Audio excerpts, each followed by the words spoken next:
పార్వతీ తపస్సు యొక్క దృఢ సంకల్పాన్ని పరీక్షింపగోరి శివుడు పంపగా వచ్చిన కపట మహర్షులు ఇంకా ఇలా అన్నారు: నీకు తగిన వరుడు విష్ణువు ఒక్కడే. అందంలోనూ అలంకారంలోనూ వైభవంలోనూ ఆయనకు ఆయనే సాటి. ఆయన నీకు సర్వసుఖాలను సమకూర్చగలడు.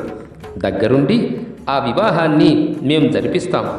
బాగా ఆలోచించుకొని చెప్పు అన్నారు.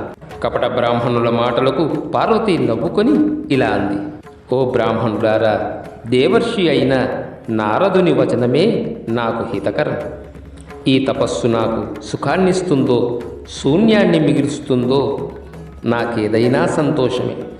శివుడు గుణహీనుడు నిజమే, విష్ణువు అలంకార ప్రియుడు అదే నిజమే. దానికి గల కారణం వినండి.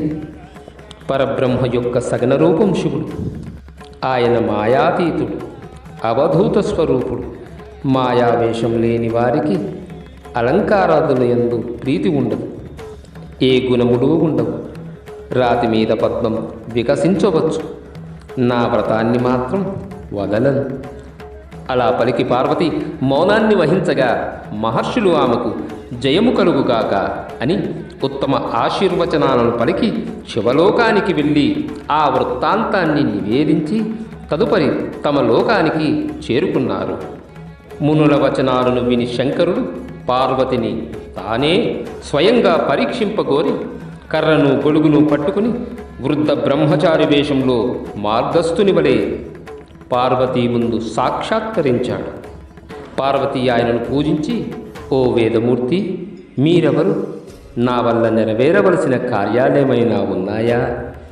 దయతో చెప్పండి అని కోరగా ఆయనిలా అన్నాడు: ఓ భద్రే, నేను అన్ని చోట్ల సంచరిస్తూ ఉండే వృద్ధ బ్రహ్మచారిని. తపస్సు నా ప్రధాన వృత్తి. నీవెవరో ముందు చెప్పు. నువ్వు వయసులో ఉన్న సుందరాంగివి. నీ సౌందర్యం ఈ వనానికి బంగారు నీరు పూసినట్లుగా ఉంది. భర్త తోడు లేకుండా ఈ తపశ్చర్యకు ఎందుకు పూనుకున్నావు? ఒకవేళ ఆ భాగ్యుడు నిన్ను వదిలివేశాడా? నువ్వు లక్ష్మీవా, సరస్వతీవా? నీ పుట్టుకచే ఏ తల్లిదండ్రుల జన్మ సార్థకమైంది చెప్పు అన్నాడు వృద్ధ బ్రాహ్మణ వేషంలో ఉన్న శంకరుడు.